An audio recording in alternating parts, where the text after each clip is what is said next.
चलो so J equals to sigma into E then V equals to IR। तो ये resistivity, conductivity, resistance, conductance, ये सारी बातें कंप्लीट करने के बाद आगे हमने रेजिस्टेंस का मैकेनिज्म ही डिटेल में पढ़ा था। फिर आगे हमें समझ में आ गया कि होता क्या है। अकॉर्डिंग टू ओम्स लॉ अगर हम एक्सटर्नल टेम्परेचर कांस्टेंट रखेंगे तो क्या होता है, I डिपेंड करता है V के ऊपर, डायरेक्टली प्रोपोर्शनल होता है V के ऊपर, इसलिए ग्राफ मिलेगा straight line passing through origin for V versus I graph. लेकिन जैसे करंट फ्लो होता है, करंट फ्लो हो रहा है मतलब वहां पे फ्री इलेक्ट्रॉन ट्रैवल कर रहे हैं, तो ये फ्री इलेक्ट्रॉन के कोलिजन की वजह से क्या होता है, इंटरनली टेम्परेचर बढ़ता है। एंड ये टेम्परेचर के बढ़ने से क्या होता है, रेजिस्टेंस इंक्रीज होता है। इसलिए जैसे जैसे करंट बढ़ता जाएगा वैसे वैसे रेजिस्टेंस बढ़ता जाएगा। और ये ऑब्जर्वेशन ओम ने एक्सप्लेन ही नहीं किया था, इसलिए लिमिटेशन ऑफ ओम्स लॉ में हमें समझ में आता है कि V वर्सेस I का ग्राफ एक पर्टिकुलर एक्सटेंट तक स्ट्रेट लाइन होता है, उसके बियॉन्ड वो क्या करता है, पोटेंशियल एक्सिस की टुवर्ड्स बेंड होता है। एंड फर्स्ट लिमिटेशन क्या था, applicable for ohmic conductors only. ठीक है, फिर उसी रिलेशन को आगे एक्सटेंड करके हमने टेम्परेचर कोएफिशिएंट ऑफ रेजिस्टेंस देखा था। ठीक है, अभी टेम्परेचर कोएफिशिएंट ऑफ रेजिस्टेंस मतलब क्या था, alpha equals to R T minus R zero upon R zero into T, जहां पे आर टी का मतलब resistance at temperature T, R zero का मतलब at 0 degree Celsius, then alpha का यूनिट पर डिग्री सेल्सियस, क्या होता है पर डिग्री सेल्सियस। तो अगर हमें एनी टेम्परेचर टी पे रेजिस्टेंस कैलकुलेट करना है तो फॉर्मूला बनेगा R T equals to R zero in bracket 1 plus alpha into T. But ये एप्लीकेबल होगा कब, अगर वहां पे resistance at 0 degree Celsius given है तो, अगर नहीं गिवन है तो क्या करना पड़ेगा, रेशियो लेना पड़ेगा RT2 upon RT1 is equals to 1 plus upon 1 plus alpha into T1। ठीक है, एंड कल उससे रिलेटेड कुछ क्वेश्चन भी सॉल्व किए थे। ठीक है, आगे हमने देखा कि temperature coefficient of resistance complete करने के बाद नेक्स्ट पॉइंट क्या था, पीटीसी एनटीसी मतलब types of material according to alpha. अगर मटेरियल की केस में टेम्परेचर बढ़ने से रेजिस्टेंस बढ़ता है तो वहां पे मटेरियल बनेगा पीटीसी, जिसके लिए टेम्परेचर कोएफिशिएंट क्या होगा, पॉजिटिव होगा। ये किसके लिए होता है, मेटेलिक कंडक्टर्स के लिए। ठीक है, और उसका ग्राफ भी हमने देखा था। उसके बाद में अगर टेम्परेचर के बढ़ने से रेजिस्टेंस कम होता है तो अल्फा क्या रहेगा, निगेटिव रहेगा, और उसको हम बोलेंगे एनटीसी। कहां पे होता है NTC, semiconductors like silicon and germanium. ठीक है, तो ये जो अल्फा होता है उसके अकॉर्डिंग अगर हम मटेरियल को डिफाइन करेंगे तो कुछ पीटीसी होते हैं, कुछ एनटीसी होते हैं, एंड कुछ स्पेशल पर्पस अलॉयज होते हैं जैसे कि कॉन्स्टेंटन, मैग्नीन, नाइक्रोम। इनकी केस में क्या होता है, resistance is independent of temperature होता है। ठीक है, तो ये टाइप्स ऑफ मटेरियल डिस्कस करने के बाद एट द एंड देखा था सुपर कंडक्टिविटी, लेवरी कंडक्टिविटी है ना, देन सुपर कंडक्टर्स। एंड इसके लिए एप्लीकेशन देखा था कि मर्क्यूरी को सबसे पहले 4.2 केल्विन पे हमने क्या बनाया था, सुपर कंडक्टर बनाया था। ठीक है, एंड लास्ट में आई थिंक रेजिस्टर के अबाउट डिस्कशन शुरू किया था। क्या होता है रेजिस्टर, मतलब कंपोनेंट है, डिवाइस है विच प्रोवाइड्स द रेजिस्टेंस। और ये रेजिस्टर जो है अभी हम यूज करते हैं, कौन से रेजिस्टर है, carbon resistors made up of powdered graphite and clay. And उसके लिए हमने देखा कि बेसिक एडवांटेज क्या है, उसके एकदम स्मॉल इन साइज है, दूसरा वाइड रेंज इज अवेलेबल है, एंड सबसे इंपॉर्टेंट चीप है। ठीक है ना, 2-4 रुपयाला किलोभर। ठीक है, तो उसके लिए क्या हुआ कि साइज रिड्यूस की हमने, तो उसके ऊपर अगर रेजिस्टेंस की वैल्यू प्रिंट करेंगे तो उसको हम देख नहीं सकते, समझ में आ रहा है। इसलिए क्या हुआ, EIA ने कलर कोडिंग बना दिया, और कलर कोडिंग का टेबल कल हमने देखा था, क्या था, बीबी रॉय ने कलर सांगा था black,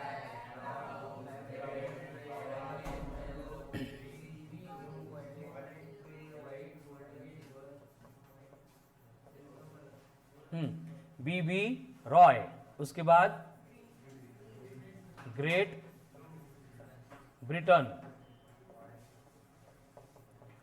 very good wife, going so very good, nice. कस सांगू बरं तुला, आता कोणाचा क्वेश्चन ह्या, प्रथमेश, नो कलर म्हणजे कसं सांगू तुला आता, जर सपोज तो व्हाईट असता तर मी म्हटलो असतो असा दिसतो व्हाईट, येलो असता तर मी सांगितलं असतं हे असं दिसतो येलो, नो कलर कसा दिसतो कसं सांगू मी तुला, कोणाला सांगता येईल का नो कलर कसा दिसतो, परत तेच घोळ करू नका. ट्रान्सपरंट म्हणजे नो कलर नाही, कलरलेस म्हणजे कलरच नहीं है. कळालं का? कलर ही नहीं होगा वहां पे. जैसे ऐसे चार पट्टे, से पट्टे मतलब से कलर बैंड होंगे ना, 1 2 3, हे दिसल हे कोण व्हाइट है, कोण ग्रे है, कोण पिंक नहीं दिसणार, फक्त कोण रेड है. एंड यहाँ पे कुछ भी नहीं है, मतलब ये कौन हो गया? No colour. यहाँ पे अगर गोल्डन होगा, सिल्वर होगा, तो यहाँ पे टॉलरेंस हम कंसीडर करेंगे. एंड कुछ भी नहीं मतलब वहां पे क्या रहेगा? नो कलर रहेगा. ठीक है, पहले टेबल बोलो. तो कलर हो गए, सबको क्लियर है कलर की sequence? BB Roy, Great Britain, and ये जो कलर आ रहे हैं जिसमें अल्फाबेट रिपीट होते हैं, नंबर ऑफ अल्फाबेट काउंट करना है, जिसमें ज्यादा है वो ऊपर, जिसमें कम है वो नीचे होगा. ठीक है, उसके बाद में हर एक कलर को कोड है. ब्लैक का कोड ब्राउन, रेड,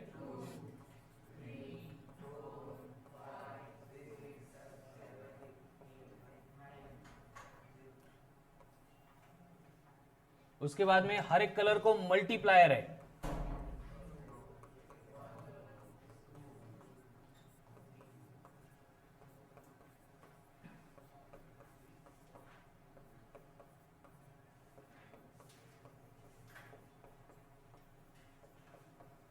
गोल्डन के लिए -1, सिल्वर के लिए -2. एंड लास्ट का टेबल कौन है? टॉलरेंस.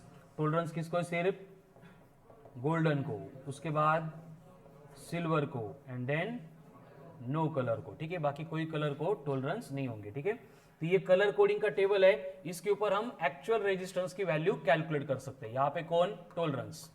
यहाँ पे कौन? मल्टीप्लायर. यहाँ पे कौन? कोड. एंड ये कौन है? कलर. ठीक है, तो बेसिकली देखो एग्जाम में अगर क्वेश्चन आ गया इसके ऊपर, तो आपको पहले टेबल बनाना पडेगा. ठीक आहे, ह्या व्हॅल्यूज किती पाठ करा लक्षात राहत नाही है ना, colour coding.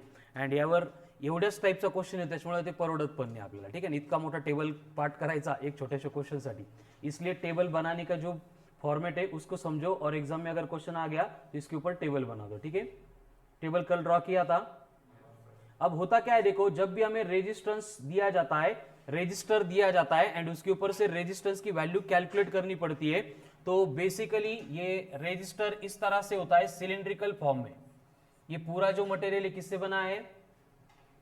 Graphite powder and clay से. एंड उसके दो एंड में इस तरह से करंट को इन करने के लिए एंड आउट करने के लिए दो टर्मिनल्स होते हैं. एंड इसके ऊपर जो है फिर हम क्या करेंगे? कलर के बैंड प्रिंट करेंगे. जैसे ये फर्स्ट कलर, ये सेकंड कलर, ये थर्ड कलर एंड ये फोर्थ कलर. यूनिवर्सल रेजिस्टर में 4 ही कलर होते, कळालं ना. बट कोई स्पेशल पर्पज रेजिस्टर है तो उसको 4 की जगह पे 5 भी कलर ऐड कर सकते हैं, बट हमें सिर्फ 4 कलर वाले रेजिस्टर के बारे में डिस्कस करना है. ठीक है, तो अब ये कलर आ गए, इस कलर के ऊपर से हमें रेजिस्टेंस की वैल्यू कैलकुलेट करनी है. जैसे कि फॉर एग्जांपल पहला वाला कलर है वो है रेड, दूसरा वाला कलर है वो है ब्लू, एंड तीसरा वाला कलर है वो है ब्लैक, एंड यहां पे जो लास्ट वाला दिख रहा है वो है गोल्डन. ऐसे 4 कलर रेजिस्टर के ऊपर प्रिंट किए. क्लियर है सबको? तो अभी इसकी रेजिस्टेंस की वैल्यू कैलकुलेट करने के लिए हमें क्या करना है? पहला जो कलर है, कौन है पहला कलर? रेड. तो रेड का लेना है कोड. पहले कलर का क्या लेना है? कोड. तो रेड का कोड कितना है? 2. तो ऐसे 2 लिखेंगे. उसके बाद में जो सेकंड कलर आता है, कौन है सेकंड कलर? ब्लू. तेजस नंबर चेक करो. ठीक है, ब्लू. अब ब्लू के लिए कोड कितना है? 6. तो 2 के बाद में हमने लिख दिया 6. तो इस तरह से फर्स्ट 2 कलर के 2 डिजिट एक के बाजू में एक लिखेंगे एंड फिर दोनों को मिला के यहां पे एक नंबर बनेगा. कितना नंबर बन गया? याला ऐड पण नहीं करायचं, मल्टीप्लाई पण नहीं करायचं, दोनों कोड को मिला के जो नंबर बनता है वो डायरेक्ट नंबर हो गया. कितना हो गया? 26. उसके बाद में थर्ड कलर जो है, इस थर्ड कलर का हमें लेना पड़ता है मल्टीप्लायर. अब मल्टीप्लायर है मतलब उसको क्या करेंगे? हम मल्टीप्लाई करेंगे, इसलिए हमने मल्टीप्लीकेशन का साइन लिखा है. ठीक है, अब थर्ड कौन है? ब्लैक. अब ब्लैक के लिए मल्टीप्लायर कितना है?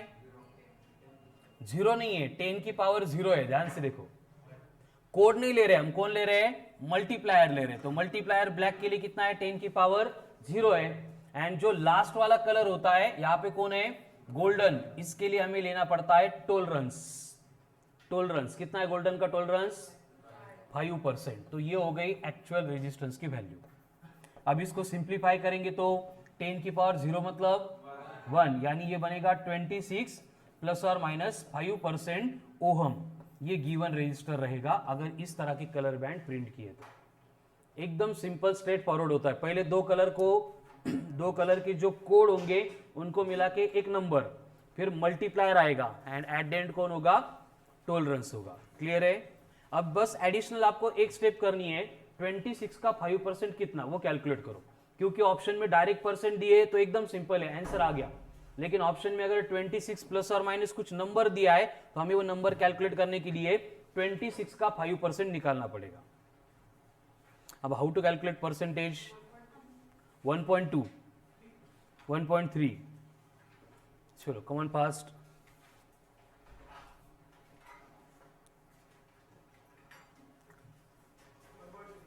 One 1.3, very good. हे बघा, परसेंटेज काढण्यासाठी एकदम सिंपल मेथड है, जिनको नहीं आता है उनके लिए ऐसे होता है। 5% है, इसका मतलब 100 में से 5 है, तो 26 में कितने होंगे?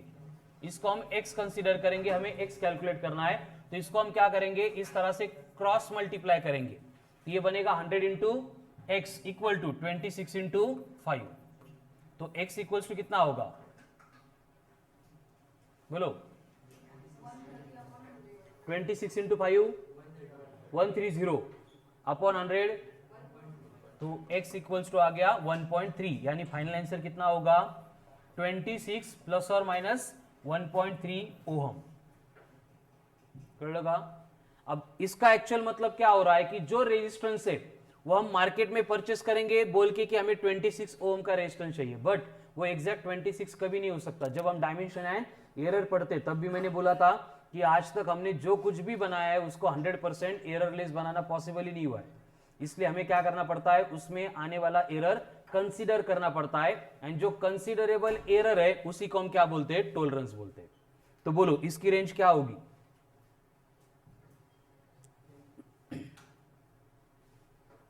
रेंज क्या होगी, मतलब एकदा प्लस करा एकदा माइनस करा, मतलब गिवन रेजिस्टेंस 25.3 से लेके 27.3, इसके इन बिटवीन कुछ भी हो सकता है। कसं आलं साक्षी? 26 माइनस 1.3 का 24.7? 24.7 ना? देवेश कुठे तो देवेश?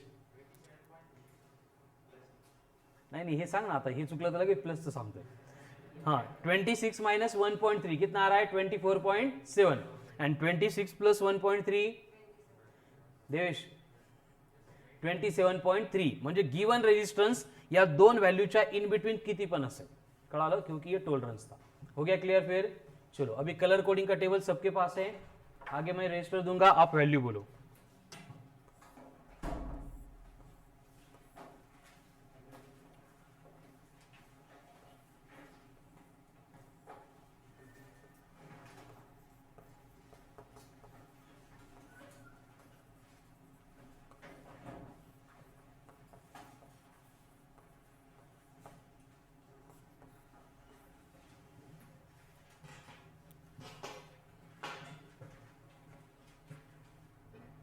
आज असं कोण नाही विचारणार सर येतं का एग्जाम मध्ये म्हणून?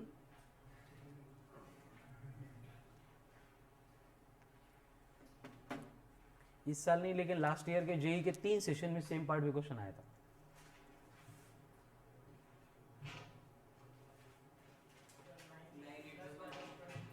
नाइन 980 प्लस और माइनस 20%, व्हेरी गुड। प्रथमेश कातार, हे बघ नो कलर असा दिसतो, कळलं का आता?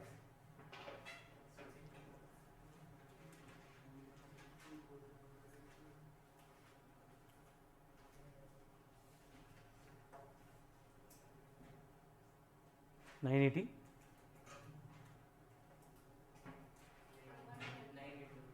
$130 नहीं ना। व्हाइट के लिए कोड कितना है, 9। देन दूसरा कलर कौन है, ग्रे। ग्रे के लिए कोड कितना है, 8, तो ये हो गया 98 मतलब 98। उसके बाद में आएगा मल्टीप्लायर, मल्टीप्लाई करने के लिए थर्ड कलर कौन है, ब्राउन, ब्राउन के लिए मल्टीप्लायर 10 की पावर 1, मतलब ये डायरेक्टली 10 बनेगा।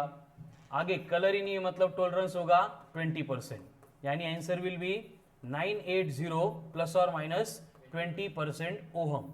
ये हो गया रेजिस्टेंस। अब 20% मतलब कितना? 980 का 20% 196। कंफर्म? कैसे कैलकुलेट करेंगे? 100 के 20 है तो 980 के कितने? इसका मतलब 980 into 20 upon 100, 0000 cut, 8 into 2 6, 9 into 2 18 plus 1 तो 196, यानी कि 980 प्लस और माइनस 196 ओहम, ये बनेगा रेजिस्टेंस। मतलब इसकी रेंज क्या होगी बोलो? 11 नक्की ना देवेश सरकारने तुझं कितना? 1176 ओहम से 784 ओहम, इसके इन बिटवीन वो रेजिस्टेंस कितना भी हो सकता है।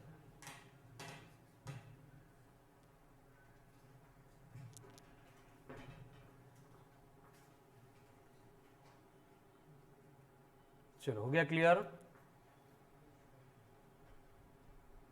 सगळ्यांच्या आले सेम आंसर? आगे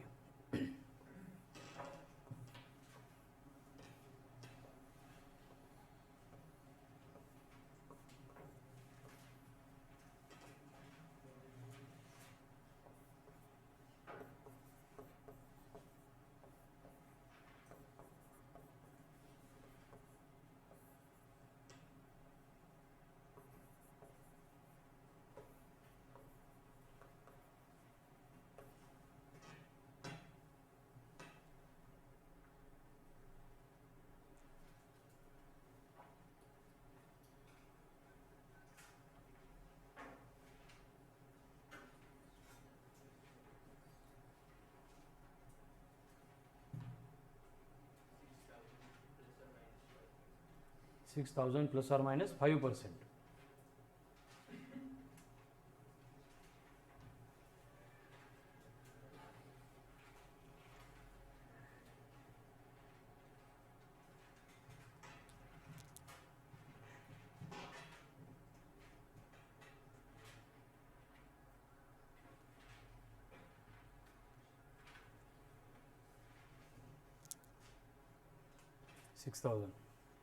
सुमित आला का आंसर?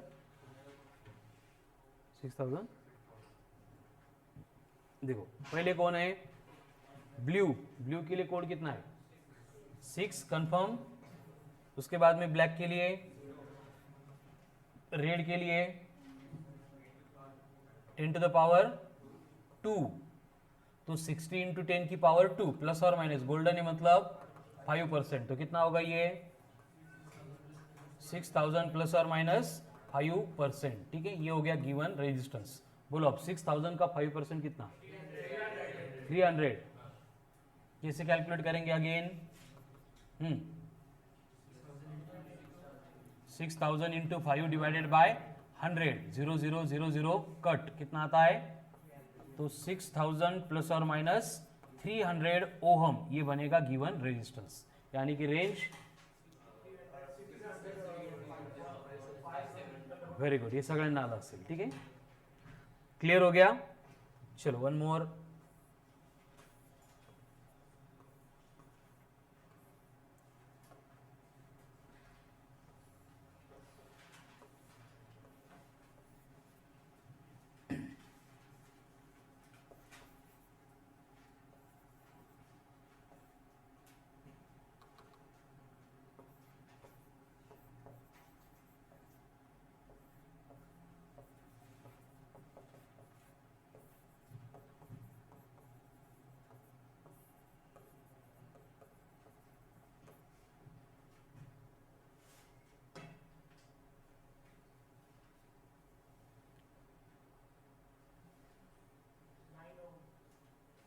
नाइन ओम प्लस और माइनस 5%।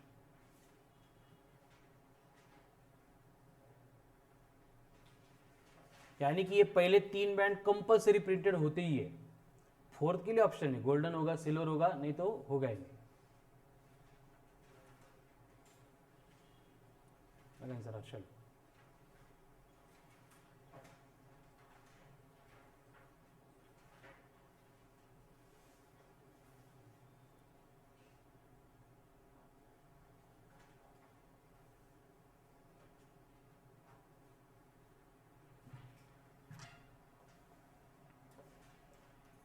बोलो, ब्लैक के लिए कोड, व्हाइट के लिए, फिर से ब्लैक के लिए मल्टीप्लायर, गोल्डन के लिए तो कितना आएगा, सिर्फ 9 प्लस और माइनस, तो 9 के 5% कितना, 0.45, यानी कि 9 प्लस और माइनस 0.45 ओहम, ये हो गया रेजिस्टेंस। तो क्या होगी एक्चुअल रेंज, 9.45 से 8.55 ओहम। सगळे असेच पाहिजे क्वेश्चन है ना।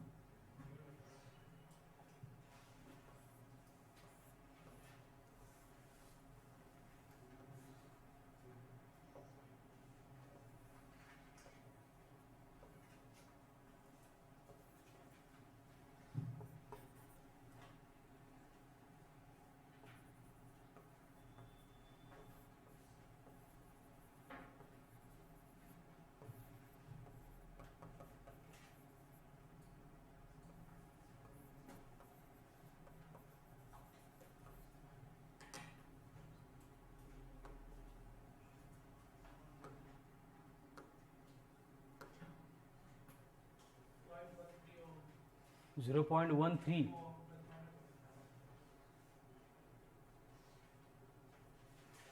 0.13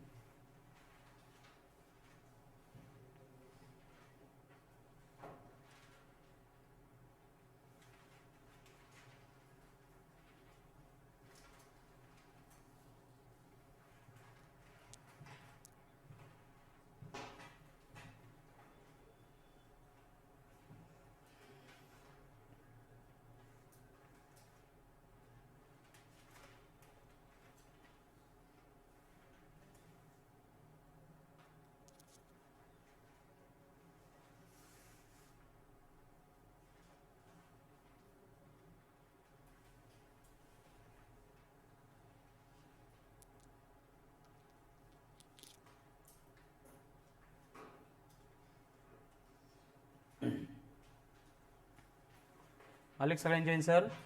पहले कौन है, ब्राउन, ब्राउन के लिए कोड 1, ऑरेंज के लिए कोड 3, सिल्वर है, सिल्वर के लिए मल्टीप्लायर होता है क्या, कितना होता है, 10 to the power -2, तो ये बनेगा 10 की पावर -2 प्लस और माइनस, गोल्डन है मतलब 5%, तो कितना बनेगा 0.13 प्लस और माइनस 5%।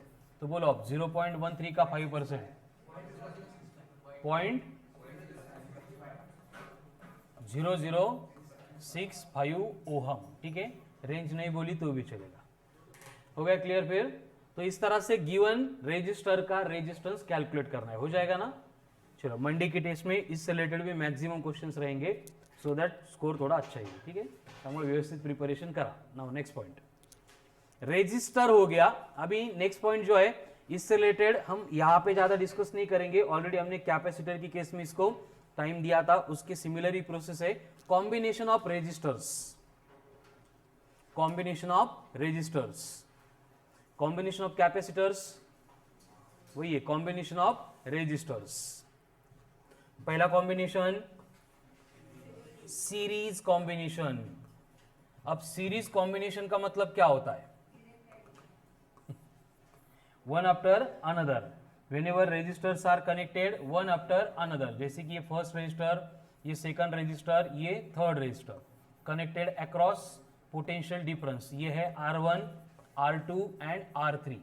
तो सीरीज रजिस्टर या फिर सीरीज कॉम्बिनेशन ऑफ रजिस्टर हम यहाँ पे देख रहे हैं। तो सीरीज में अगर है तो कंडीशन क्या थी, कैपेसिटर में हमने देखा था कंडीशन फिर सिर्फ दो के लिए, एक करंट के लिए दूसरा पोटेंशियल के लिए। सीरीज कॉम्बिनेशन में करंट क्या होता है, कांस्टेंट होता है, एंड पोटेंशियल क्या होता है, डिवाइड होता है अक्रॉस ईच रजिस्टर, मतलब इसके अक्रॉस पोटेंशियल, इसके अक्रॉस पोटेंशियल, इसके अक्रॉस पोटेंशियल V3, तो यहाँ पे क्या होगा, नेट पोटेंशियल हमने ऐड किया था V, लेकिन यहाँ पे वो डिवाइड हो गया, इसलिए इक्वेशन बनेगा V equals to V1 plus V2 plus, but Ohm's law के अकॉर्डिंग V इक्वल्स टू क्या होता है, तो ये I into R, R for S, S का मतलब क्या होगा, equivalent resistance in case of series combination. V1 को रिप्लेस करेंगे तो I R1, V2 का, V3 का, क्योंकि करंट तो सेम होता है, अब यहाँ पे करंट कॉमन लेंगे, दोनों साइड में कैंसिल होगा, तो सीरीज रेजिस्टेंस में हमें क्या करनी पड़ती है, इक्विवेलेंट रेजिस्टेंस फाइंड करने के लिए डायरेक्ट एडिशन, कैपेसिटर में क्या करते थे, एडिशन ऑफ रेसिप्रोकल, ठीक है ना, तो एग्जैक्ट उल्टा है, यहाँ पे डायरेक्ट एडिशन, वहां पे एडिशन ऑफ रेसिप्रोकल, ठीक है। एंड फिर से वही, अगर n number of identical resistors given है तो सीरीज कॉम्बिनेशन का equivalent resistance n into R होगा, ठीक है। देन ईच, जितने भी रेजिस्टेंस यहाँ पे कनेक्ट किए थे, सीरीज कॉम्बिनेशन का जो इक्विवेलेंट रेजिस्टेंस होगा वो हाईएस्ट रेजिस्टर से भी क्या होगा, बड़ा होगा, ग्रेटर होगा, मैक्सिमम होगा, ठीक है। So right down series combination of resistors, series combination of resistors, whenever resistors are connected one after another, whenever resistors are connected one after another, then the combination is known as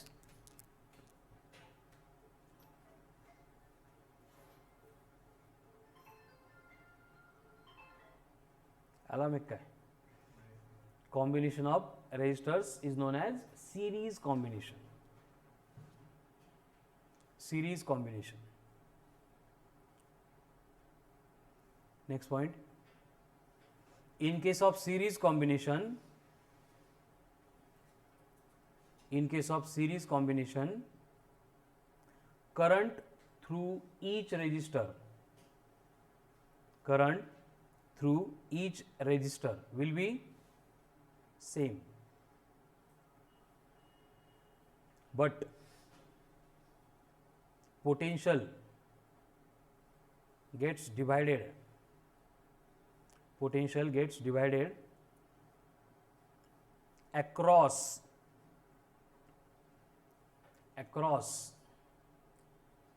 each resistor, potential gets divided across each resistor,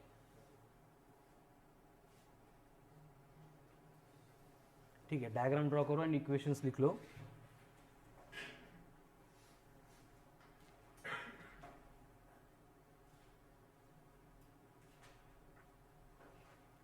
Ram काल कुठं होता तू, सकाळी सकाळी बाहेर गेला होता,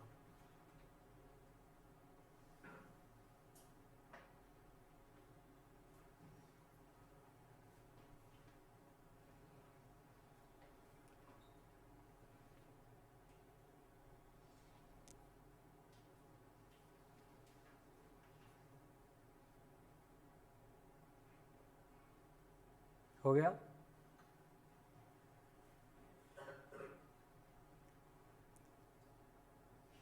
are S equals to R1 plus R2 plus R3,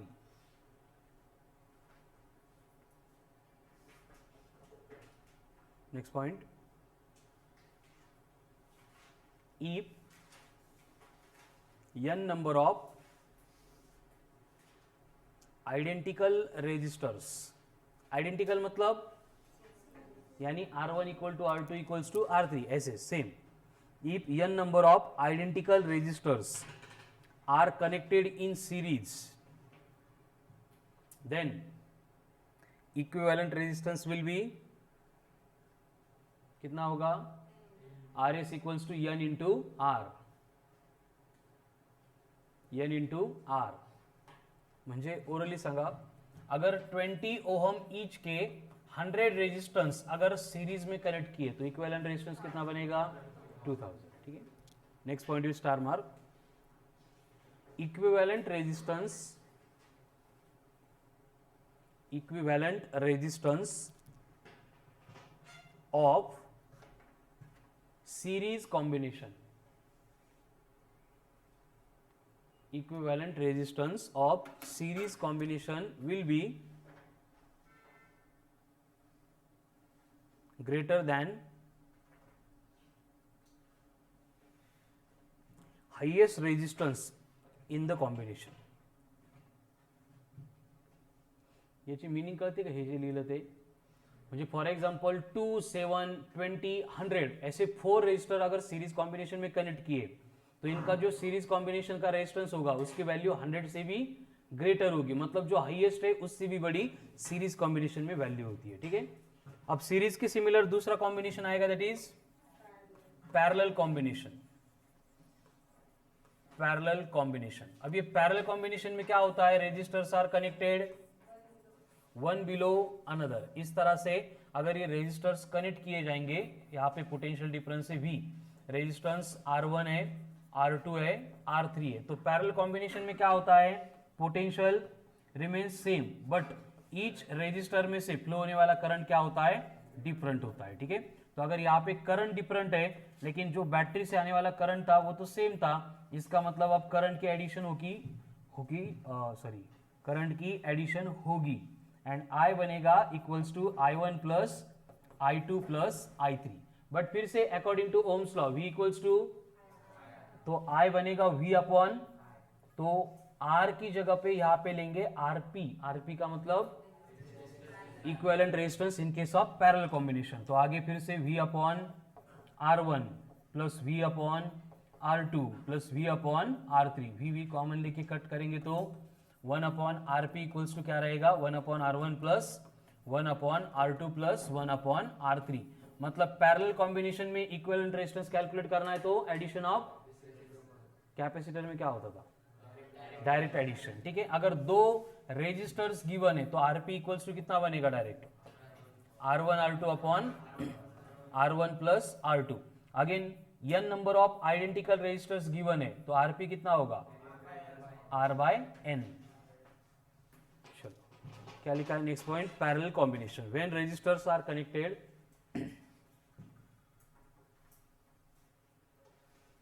when resistors are connected one below another,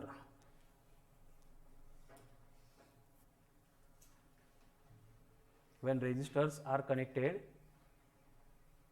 one below another, एक खाली एक, then the combination is known as parallel combination. Combination is known as parallel combination. हो गया. Next, in case of parallel combination,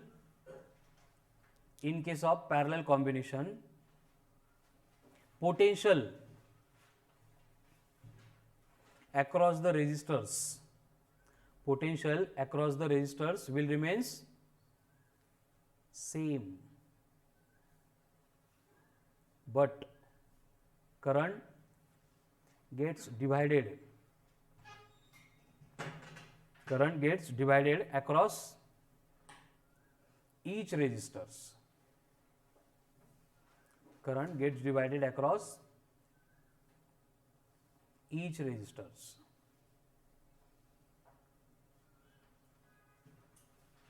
ठीक है. चलो diagram draw करो and लिख लो equations.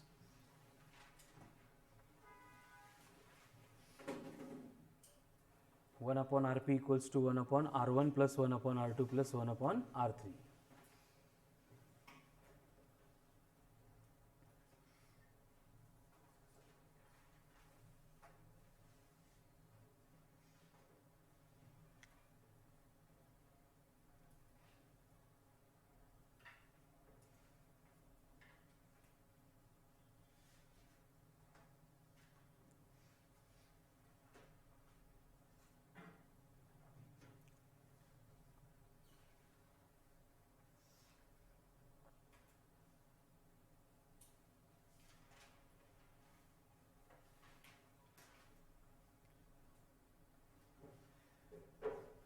Next, if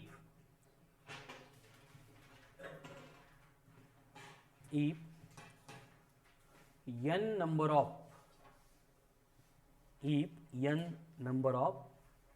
identical resistors, n number of identical resistors are connected in parallel, then equivalent resistance is given by, क्या होगा relation, Rp equals to R by N, R upon P नहीं, R upon N, म्हणजे each 40 ohm के 8 resistors connect किए तो equivalent combination का resistor 5। And यहाँ पे और एक कंडीशन क्या होती है, equivalent resistance in case of parallel combination will be smaller और less than smallest resistance in the combination.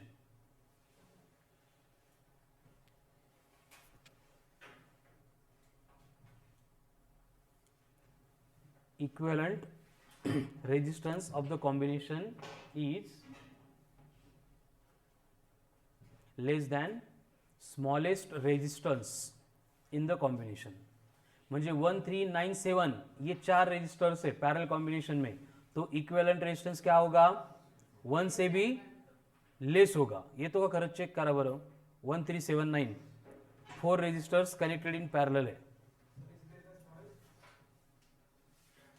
Resistors in the circuit 1379 इसका इक्विवेलेंट रेजिस्टेंस। रोहिणी क्वेश्चन है बेटा,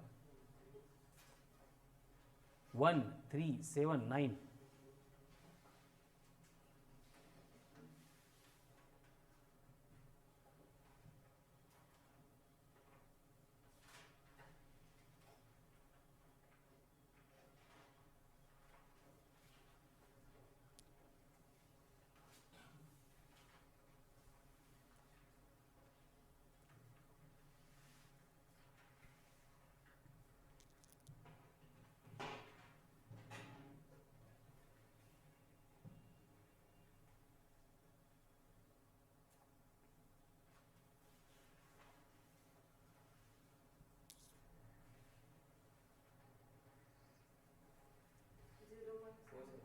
0.7 हो सर म्हटलं ना तू, बरं मला वाटलं सेम आंसर आलं, हो सर म्हटलं म्हणजे कितना आ रहा है, लेस देन 1 आ रहा है, एग्जैक्ट नहीं आएगा किसी का,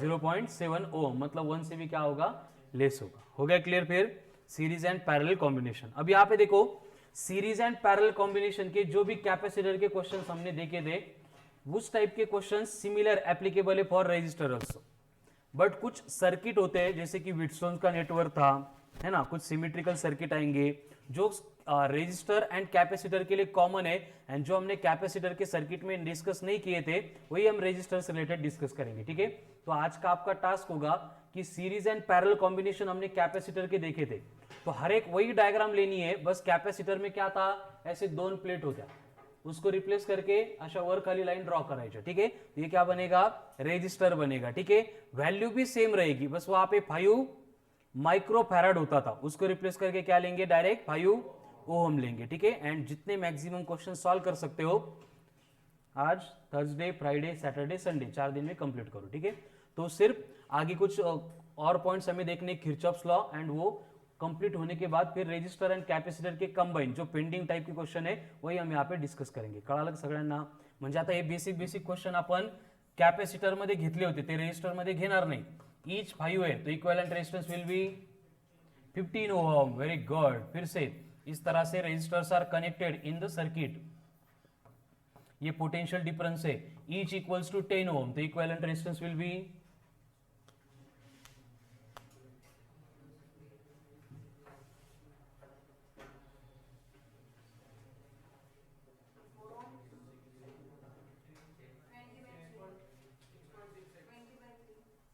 20/3 6.666। कळालं, तो इस टाइप के सारे क्वेश्चन ऑलरेडी कैपेसिटर के सर्किट में हमने देखे थे, वो एक बार अटेम्प्ट करो। ठीक है, जो स्टैंडर्ड सर्किट रहेंगे दोनों भी केस में, कैपेसिटर के रेजिस्टर के भी बाकी है, तो हम वो दोनों साथ में पढ़ेंगे पहले करंट को खत्म करने के बाद।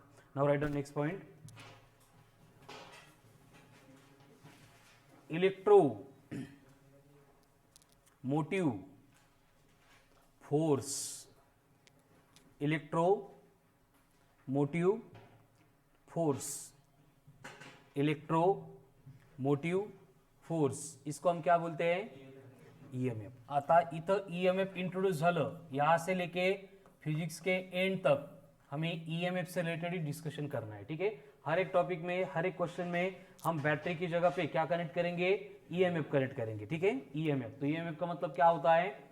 Electromotive force. क्या होता है इलेक्ट्रोमोटिव फोर्स? मतलब फोर्स नहीं है, फिर क्या है? एनर्जी. ठीक है ना, करंट, इलेक्ट्रिसिटी के आई थिंक सेकंड लेक्चर में बोला था. यहां पे फोर्स दिखता है लेकिन ये फोर्स नहीं है. कौन है ये? एनर्जी है. अब एनर्जी भी कौन सी? जो चार्ज को सर्कुलेट करती है. मतलब सेम कंसेप्ट है पोटेंशियल की तरह. डायमेंशंस यूनिट जो पोटेंशियल के थे वही ईएमएफ के होंगे. ठीक है, so right down electromotive force, that is EMF. क्या था, याद है किसी को?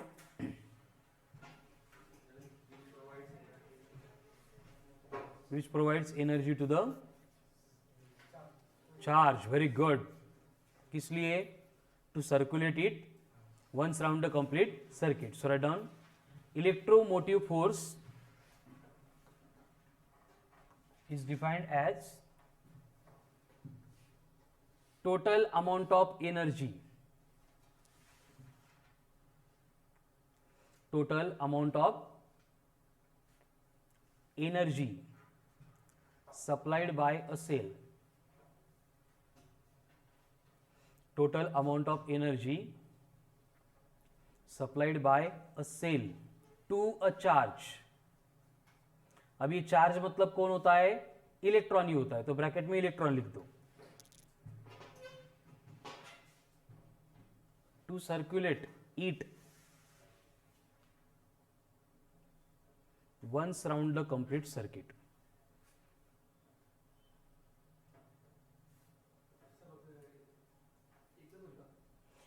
ठीक है, फक्त राउंड सर्किट ऐसे भी लिख सकते हैं, लेकिन अगर बैटरी कनेक्ट कर रहे हैं तो एक ही चक्कर कंप्लीट होगा, फिर से वो जैसे पेट्रोल भरते वैसे एनर्जी गेन करेगा, आगे ट्रैवल करेगा. ठीक है ना. तो जनरली हम एक राउंड की बात करते हैं ईएमएफ को समझने के लिए. Next point, electromotive force is denoted by, क्या होगा नोटेशन इसका? ई, कैपिटल ई और स्मॉल ई, कैपिटल ई और स्मॉल ई. उसमें भी कन्वेंशंस होते हैं. कैपिटल ई जनरली अगर केमिकल सेल है तो उसके लिए हम यूज करते हैं. एंड आगे जब एसी का सोर्स होगा, मतलब हे घरातलं करंट असतं का, ये अगर अप्लाई किया डायरेक्टली तो उसको हम स्मॉल ई से डिनोट करेंगे. अगर केमिकल सेल सर्किट में कनेक्ट कर रहे हैं तो कैपिटल ए. बट असं काही ठरलेलं नहीं है, ये जनरल कन्वेंशन है, यूनिवर्सल कन्वेंशन नहीं है. ठीक है, तो डिनोटेड बाय कैपिटल ई और small E. It is given bye, calculate कैसे करना है? जैसे पोटेंशियल की डेफिनेशन थी वही होगा, work done in circulating the charge per unit charge. It is given by E equals to W upon Q. तो इसका ऐसा यूनिट क्या होगा? Joule per coulomb. And joule per coulomb को हम क्या बोलते हैं? वोल्ट. अभी स्केलर क्वांटिटी हो गया, वेक्टर क्वांटिटी होगी, क्योंकि पोटेंशियल क्या था? स्केलर था. तो ईएमएफ कौन है? स्केलर है. नाही तर इथं दिसेल फोर्स, तो फोर्स क्या होता है? वेक्टर. तो ईएमएफ भी क्या बनेगा? वेक्टर. असं करू नका. अब डायमेंशंस बोलो क्या होंगे? M1, L2, A-1 या फिर I-1. आगे स्टार मार्क करके, in case of chemical cell, in case of chemical cell, chemical cell कळतो का?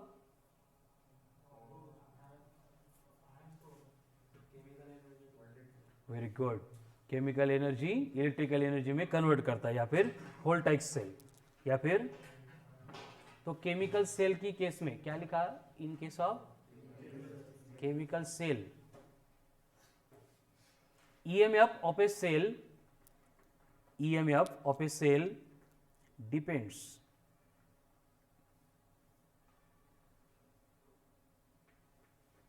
Number 1 nature of electrodes, electrode,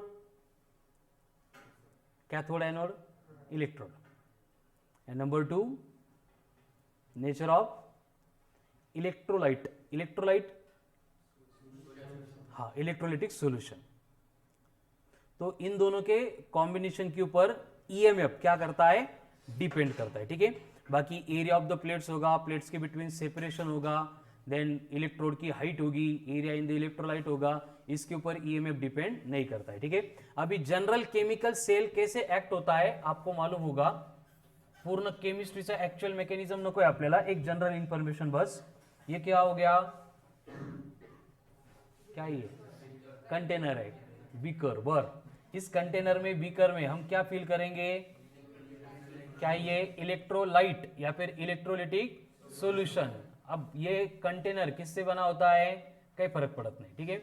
electrolytic solution मतलब जिसमें क्या होगा,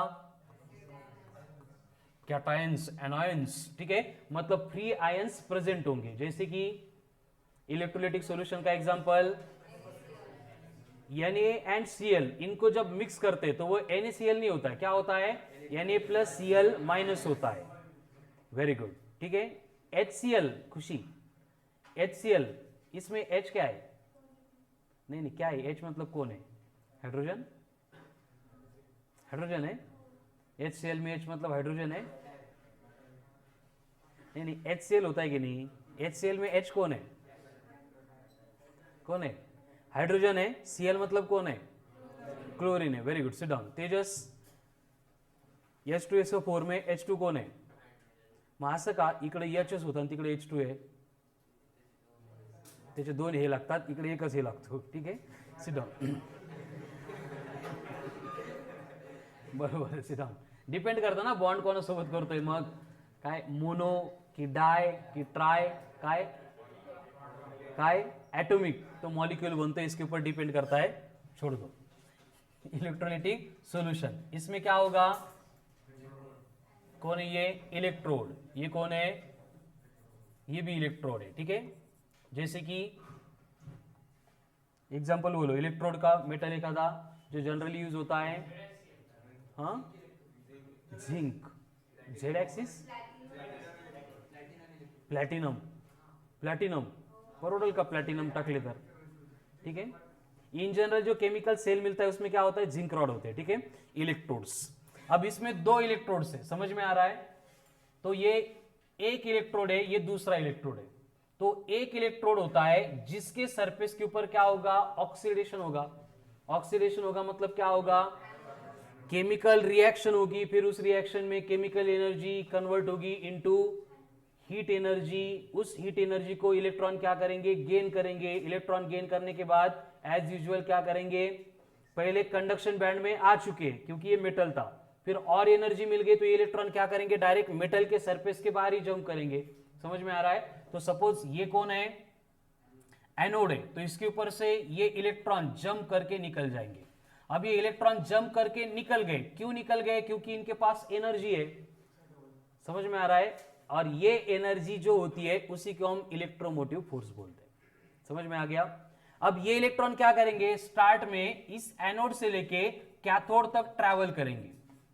अब कैथोड तक ट्रैवल करने के लिए उनके रास्ते में कोई कंडक्टिंग मटेरियल नहीं था, फ्री आयंस थे, कुछ रिपेल कर रहे थे, कुछ अट्रैक्ट कर रहे थे। तो इस फ्री इलेक्ट्रॉन की जो टोटल अमाउंट ऑफ एनर्जी थी, कितनी थी, अभी बोला ना ईएमएफ, उसमें से कुछ अमाउंट ऑफ एनर्जी इस अपोज को ओवरकम करने के लिए यूटिलाइज हो जाएगी। उसके बाद में ये इलेक्ट्रॉन इस रॉड के ऊपर आके डिपॉजिट होंगे। अब इलेक्ट्रॉन आगे मतलब इसका चार्ज बनेगा निगेटिव। निगेटिव कौन होता है, नहीं कैथोड होता है ना, कैथोड, ठीक है। तो ये क्या बनेगा, कैथोड बनेगा। ऑक्सीडेशन के बाद में रिडक्शन होगा, तो उस पर इलेक्ट्रॉन एक्सेप्ट करेंगे, मतलब यहां पे इलेक्ट्रॉन के नंबर बहुत ज्यादा रहेंगे, इसलिए हम इसको डिनोट करेंगे बाय नेगेटिव टर्मिनल। यहां पे इलेक्ट्रॉन है ही नहीं, एंड इलेक्ट्रॉन नहीं है मतलब कौन होगा, पॉजिटिव चार्ज होगा। तो इस तरह से ये प्लस एंड ये माइनस, इस तरह का ये केमिकल सेल बन जाएगा जो हम मार्केट में से परचेस करते हैं। समझ में आ गया। तो बेसिकली यहां से इलेक्ट्रॉन निकलने के लिए जो भी total amount of energy electron को इस केमिकल सेल ने प्रोवाइड की थी थ्रू केमिकल रिएक्शन, उसको हम बोलेंगे EMF of a cell. Clear है सबको। अभी आगे क्या होता है, हे जे दोन टर्मिनल दिसतात आपण हेच सर्किट मध्ये कनेक्ट करतो। कंडिशन क्या आहे की प्रत्येक इलेक्ट्रॉनला आपल्या आपल्या घरी परत जायचंय, उड्या मारल्या पण त्याला करमत नहीं आता, ठीक है। तो हम क्या करेंगे, कोई भी एक्सटर्नल रेजिस्टर कनेक्ट करेंगे एंड उस रेजिस्टर को इस तरह से केमिकल सेल कनेक्ट करके अगर यहाँ पे की होगी, स्विच होगा, उसको अगर क्लोज करेंगे तो अगेन क्या होगा, यहां पे जो भी निगेटिव टर्मिनल पे इलेक्ट्रॉन्स थे ये एक्सटर्नल सर्किट में से ट्रैवल करके सबके सब कहां पे जाएंगे अगेन। तो जब तक ये इलेक्ट्रॉन यहां पे है ये खत्म नहीं होते तब तक यहां से करंट फ्लो होता जाएगा एंड एक बार इलेक्ट्रॉन खत्म हो गए तो सेल की चार्जिंग खत्म हो गई, ठीक है। फिर सेल के भी दो टाइप आते, प्राइमरी सेल एंड प्राइमरी मतलब डिस्चार्ज झाला की फेकून द्यायचा, हा सांग, ड्राय सेल आणि प्रायमरी ड्राय सेल असतात का बरं, सेकंडरी मध्ये नसतात ड्राय सेल, असतात का सेकंडरी मध्ये ड्राय सेल असतात। कॅमेरा असतो, कॅमेरा कॅमेरा कॅमेरा हा नाही, कॅमेरा कळालं का, जो सेलवर वर्क करतो जी बॅटरी असते ती ड्राय बॅटरी असते, ठीक आहे। किंवा जनरली रिमोटचे भी सेल येतात ते पण ड्राय सेल येतात, सेकंडरी सेल असतात। हाँ बोल बेटा बोल, तुझं महत्वाचं आहे, बोलून घे। नहीं नहीं तो उसको भी अपन रिचार्ज कर सकते हैं, ठीक है, जनरली होता है बट ऐसे रूल नहीं है। प्राइमरी सेल में क्या होगा, नॉन रिचार्जेबल, वेरी गुड, सरल सरल, उसका रिचार्ज नहीं होगा एंड अगर सेकेंडरी सेल है तो वो क्या होंगे, रिचार्ज भी होंगे, ठीक है। तो इस तरह से केमिकल सेल होता है जो केमिकल एनर्जी का कन्वर्जन इलेक्ट्रिकल एनर्जी में कर रहा है, ठीक है। टोटल एनर्जी जो स्पेंड करेगा वो बनेगा EMF of a cell. But इसमें होता क्या है देखो कि जो total amount of energy chemical cell ने सेंड की थी उसमें से कुछ अमाउंट ऑफ एनर्जी ये इलेक्ट्रॉन को एनोड से लेके कैथोड में ट्रैवल करने के लिए मतलब इलेक्ट्रोलाइटिक सॉल्यूशन में से जाने के लिए यूटिलाइज करनी पड़ी। तो ये एनर्जी जो यहाँ पे यूटिलाइज हो गई, कंज्यूम हो गई, उसके बाद में जो अमाउंट ऑफ एनर्जी बचती है उसको हम वी बोलते हैं। वी मतलब कौन, पोटेंशियल का डिफरेंस। एंड ये पोटेंशियल डिफरेंस कितना होता है, V equals to E, E मतलब टोटल अमाउंट ऑफ एनर्जी जो केमिकल सेल प्रोवाइड कर रहा था minus I into small R. I का मतलब इलेक्ट्रिक करंट जो सर्किट में से फ्लो हो रहा है, स्मॉल आर का मतलब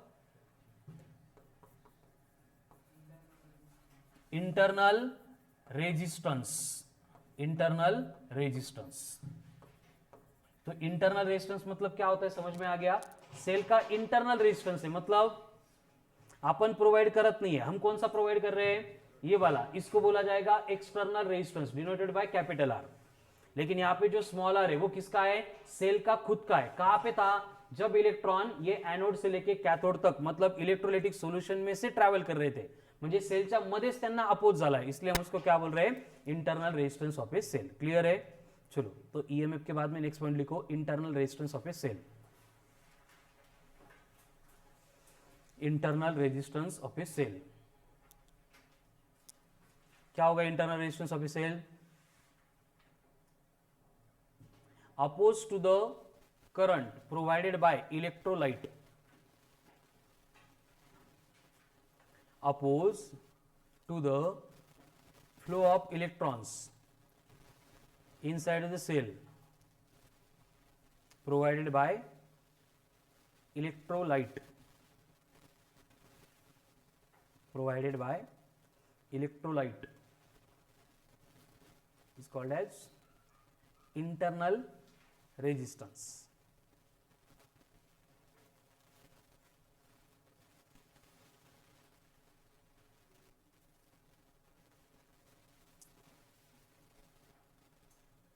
हो गया क्लियर, इंटरनल रेजिस्टेंस मतलब क्या होता है। अभी इंटरनल रेजिस्टेंस हर बार हम स्मॉल आर से डिनोट करेंगे, मतलब कुछ पण स्मॉल आर आ रहा है, इसका मतलब कौन है वो, इंटरनल रेजिस्टेंस। ये किस में होता है, सिर्फ केमिकल सेल में या फिर बैटरी में, कळालं ना। अगर ये एसी का सोर्स डायरेक्ट कनेक्ट करेंगे तो वहां पे कोई इंटरनल रेजिस्टेंस नहीं होता है, ठीक है।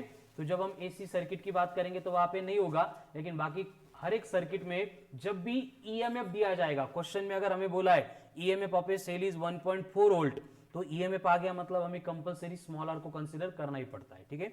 एंड अगर क्वेश्चन में डायरेक्ट वी देंगे, potential difference provided is 10 volt, इसका मतलब ईएमएफ पे से इंटरनल रेजिस्टेंस ऑलरेडी सब्ट्रैक्ट कर चुके हैं, इसलिए हमें फिर से इंटरनल रेजिस्टेंस को कंसीडर नहीं करना है, ठीक है। ईएमएफ आला की कंपल्सरी इंटरनल रेजिस्टेंस घ्यायचा। Next point, potential difference across the terminals, potential difference across the terminals of external resistance.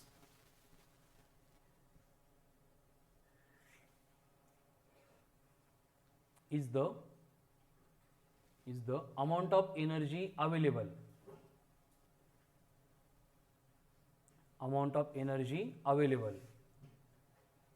after overcoming resistance. कौन सा रेजिस्टेंस? लेकिन internal resistance. After overcoming internal resistance.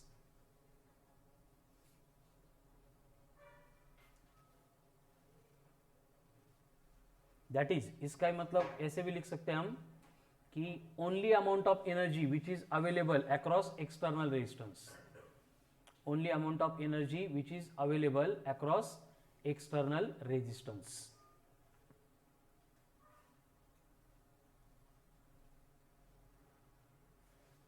Clear हो गया? फिर पोटेंशियल डिफरेंस क्या होता है? मतलब सेल क्या करेगा? Total amount of energy send करेगा कितनी? कैपिटली.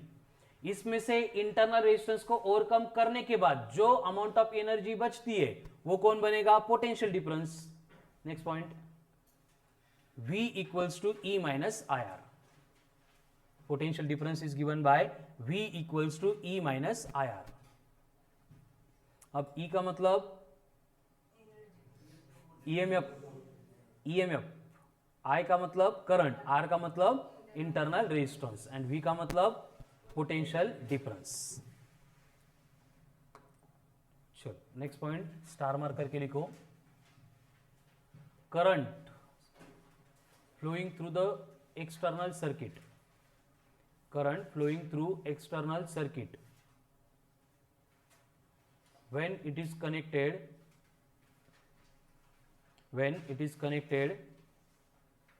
across chemical cell.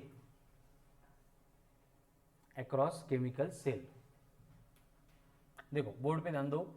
V equals to क्या होता है? इक्वेशन अभी देखा था, E minus IR. But by Ohm's law V equals to क्या होता है? I into R. But R मतलब कौन? कैपिटल R मतलब कौन? External resistance. तो इसको पुट करेंगे तो कितना हो रहा है? IR equals to E minus IR. Minus IR इधर भेज देंगे तो क्या होगा? I in bracket capital R plus small r equals to E. यानी कि electric current is given by small e upon capital R plus small r. यानी कि इसके बाद में नाउ ऑनवर्ड जब भी हमें ईएमएफ दिया जाएगा तो इलेक्ट्रिक करंट कैलकुलेट करने के लिए हम V equals to IR use नहीं करेंगे. कौन सा फॉर्मूला यूज होगा? E upon capital R plus small r. Question मध्ये क्लियरली अगर पोटेंशियल डिफरेंस गिवन है तो V equals to IR and अगर पोटेंशियल डिफरेंस की जगह पे ईएमएफ गिवन है तो E upon capital R plus small r, where E is the EMF of a cell, capital R external resistance in the circuit, small r internal resistance.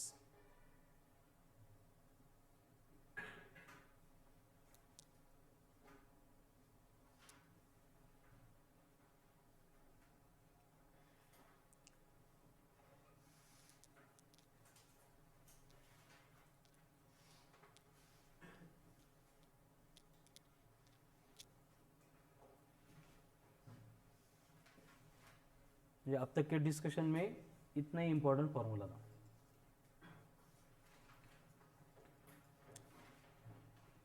Next point, star mark करके लिखो direct.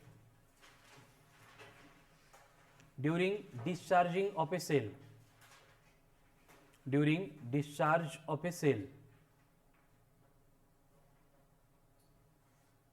Cell discharge हो रहा है, इसका मतलब क्या रहेगा? Potential difference is less than EMF. Potential difference is less than EMF. Potential difference is less than EMF. तो सेल को चार्ज करने के लिए क्या करना पड़ेगा? उल्टा करना पड़ेगा. तो next point is star mark. Then therefore during charging of a cell, देखो डिस्चार्जिंग में क्या था? पोटेंशियल डिफरेंस लेस था ईएमएफ से, तो चार्जिंग में क्या होगा? Potential difference will be greater than EMF, मतलब पोटेंशियल डिफरेंस कम है तो सेल से करंट बाहर आएगा, एंड अगर पोटेंशियल डिफरेंस ज्यादा होगा ईएमएफ से तो अपोजिट डायरेक्शन में करंट चला जाएगा, मतलब सेल की क्या होगी, चार्जिंग होगी. म्हणजे काय करणार आपण, फिर से इलेक्ट्रॉन को ट्रांसफर कर देंगे, फिर से क्या होगा, सेल चार्ज हो जाएगा. Next point, open circuit, star mark करके लिखो, ओपन सर्किट.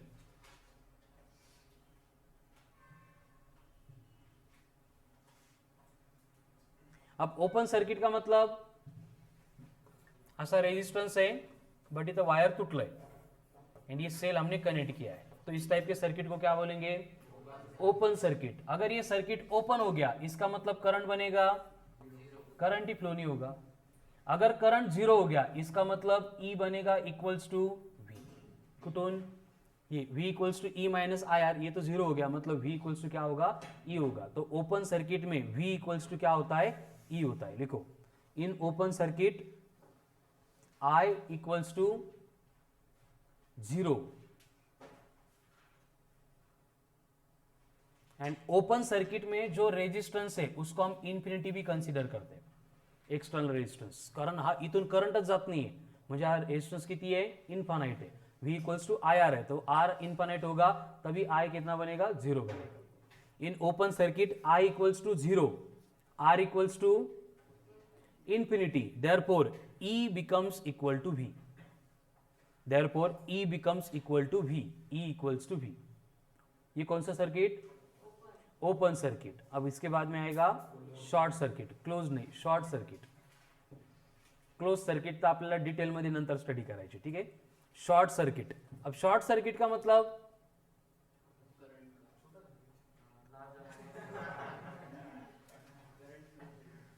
करंट फ्लो होतो,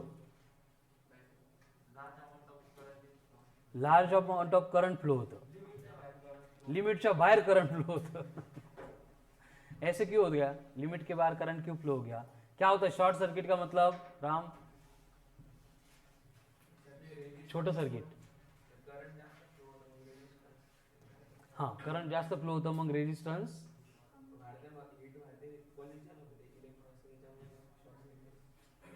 शॉर्ट सर्किट झालं ना आग लागते, ते नकोय आपल्याला. आपल्याला फक्त शॉर्ट सर्किट काय असतं ते बघायचं, ठीक आहे. देखो, नॉर्मली अगर सर्किट में एक्सटर्नल रेजिस्टेंस है तो ये नॉर्मल सर्किट हो गया. आगे हम जितने भी इलेक्ट्रिकल सर्किट पढ़ेंगे उसमें इस तरह की कंडीशन होगी. अगर यहाँ पे दो पॉइंट में कट करेंगे तो वो ओपन सर्किट हो गया था. लेकिन शॉर्ट सर्किट का मतलब ये होता है कि एक्सटर्नल सर्किट में हमने कनेक्शन तो प्रोवाइड किए लेकिन रेजिस्टेंस ही नहीं है. यानी कि शॉर्ट सर्किट का मतलब R इक्वल्स टू कितना होगा, R जीरो हो गया तो I इक्वल्स टू बनेगा E अपॉन स्मॉल r. अब E का फॉर्मूला क्या होता है, E upon capital R plus small r. Capital R zero हो गया मतलब ये जो करंट है ये हाईएस्ट होता है, मैक्सिमम होता है, इससे ज्यादा करंट फ्लो नहीं हो सकता, ठीक है. तो in case of short circuit maximum लिमिटच्या बाहेर current will flow through the circuit, that is R will be zero, I equals to E upon R.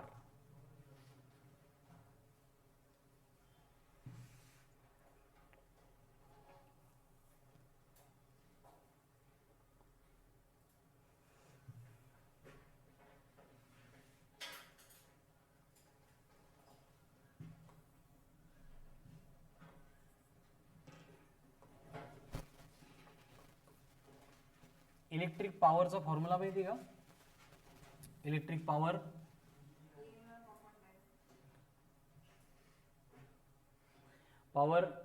Electric power I square into R. T आ गया तो work done होगा, heat होगी. Joule's law था ना, heat क्या थी, I square RT, मतलब वो हीट एनर्जी मतलब वर्क डन है, उसको टाइम से डिवाइड करेंगे तो पावर क्या बनेगा, I स्क्वेयर इंटू R. ठीक है. तो वन बाय वन जितनी भी कंडीशन हमने देखी है उसके लिए यहाँ पे कुछ इक्वेशंस बनेंगे. जैसे अगर आपको बोला है R इक्वल्स टू जीरो है तो R जीरो कहाँ पे होता है, शॉर्ट सर्किट में. अगर R जीरो हो गया तो V कितना होगा, कितना होगा, V इक्वल्स टू क्या है, E minus I into R. But I कितना है, E अपॉन R, तो E माइनस ई मतलब V कितना होगा, कळालं ना. की थियोरटिकल क्वेश्चन मध्ये आल्यानंतर कन्फ्यूज करेल. आता कळतंय v इक्वल टू 0, I कितना होगा E अपॉन R, and ये कैसे होगा, मैक्सिमम होगा. तो पावर कितनी बनेगी I square into R, but R 0 है तो पावर कंज्यूम विल बी 0. अगर वहां पे ओपन सर्किट है तो ओपन सर्किट में R कितना होगा, ठीक है ना, ये शॉर्ट सर्किट, ये ओपन सर्किट. R कितना है, इंफिनिटी. अगर R इंफिनिटी हो गया तो I कितना होगा, V equals to E minus I R है. अब I कितना होता है, E upon capital R plus, तो कितना होगा फिर से, ये बघा I का असतो E upon capital R plus small r. अब R कितना है, इंफिनिटी है, तो उस केस में करंट कितना होगा, डायरेक्ट जीरो ही हो जाएगा. करंट जीरो हो जाएगा मतलब V बनेगा इक्वल्स टू E. यहाँ पे I जीरो होगा मतलब V इक्वल्स टू डायरेक्ट क्या होगा, E. अब करंट कितना होगा इस केस में, zero, and power consume will be zero. I square R में I जीरो है तो पावर विल बी जीरो. ये दो कंडीशन. एंड बाकी नॉर्मली रेजिस्टेंस अगर R है तो पोटेंशियल कितना होगा, V equals to E minus I R. And अगर I कैलकुलेट करना है तो क्या होगा, E upon capital R plus small r. And power कितनी होगी, I स्क्वायर इंटू R, मतलब ये direct E upon capital R plus small r का whole square into capital R. And ये तीनों में से सबसे इंपॉर्टेंट कंडीशन आती है लास्ट वाली, कि जब small r and capital R equal होंगे. इसका मतलब क्या है, small r equals to capital R, इसका मतलब जितना इंटरनल रेजिस्टेंस है उतना ही एक्सटर्नल रेजिस्टेंस है. तो अब V कितना होगा कैलकुलेट करना है. उससे पहले I बोलो कितना होगा, E by E upon 2 into small r. तो V कितना होगा, हे बघा E माइनस I कितना है, E upon 2R, R cancel, E minus E by 2, E by 2. ठीक है, तो V इक्वल्स टू बनेगा E बाई 2. एंड फिर से पावर का फॉर्मूला अप्लाई करके यहाँ पे I स्क्वायर R कर सकते हैं. ऐसे हाफ टेबल नहीं, इस तरह से R की कोई भी वैल्यू चेंज करके दी है तो हमें डिराइव करना वहां पे आना चाहिए. उसके लिए सेम फॉर्मूले का रिपीटेशन होगा. ठीक है, तो ये हो गया resistor and EMF of a cell. ठीक आहे, सेम टेबल इथून लिहा किंवा मॉड्यूल मधून दिलाय, टाइम झालाय तर तिथून लिहिला तरी चालेल. ठीक है, अब यहाँ पे देखो करंट इलेक्ट्रिसिटी, इस टॉपिक का पार्ट ऑलमोस्ट कंप्लीट हो गया.